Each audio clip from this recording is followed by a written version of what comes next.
এখন বাসায় এসে যে ওয়াশিং মেশিন থেকে কাপড় নিয়ে কাপড় নাড়িয়ে দিচ্ছি দেখো। আর আমার মেয়ে এই যে সিঙ্গারা খাচ্ছে আর এই যে টিভি দেখতেছে।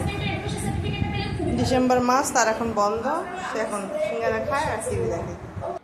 এখন আসলাম বন্ধুরা গাছে পানিতে। সকাল থেকে ডাক্তারের সাথে দৌড়াদৌড়ি করতে, মানে আপডেটে গেলাম, আপডেট তো না, ল্যাবেটে গেলাম।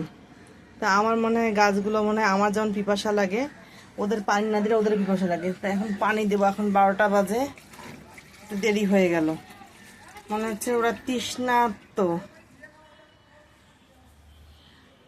তুমি যদি মনে করো যে গাছগুলো আসলেই তোমার যখন পিপাসা পেলে পানি খেতে ইচ্ছে করে, ছটফট লাগে, সেরকম মনে হয় যে গাছগুলো মানে ছটফট করতেছে, কতক্ষণে গিয়ে আমি পানি দেবো।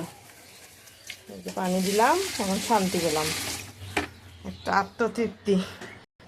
আমার এই মালটার গাছটা দেখো, এটা ফল দেয় না। হ্যাঁ, অনেকে বলে যত্ন করে কী লাভ, ফল দেয় না। বাবা, এটা তো অক্সিজেন দিচ্ছে, ফল না দেয় নাই, আমি তো ভালো অক্সিজেনটা পাচ্ছি। ফল না দিলে এটা যত্ন করবো না? আমি কিন্তু এর পক্ষপাতী না, আমি যত্ন করি, প্রতিদিন পানি দিই একে, ও ফল দেখ আর না দেখ। আমাদের দুপুরে রান্না হয়ে গেছে সবজি আর দেশি মুরগি আলু দিয়ে। নতুন আলু বের হয়েছে বন্ধুরা, তোমরা কে কেউ নতুন আলু খেয়েছো?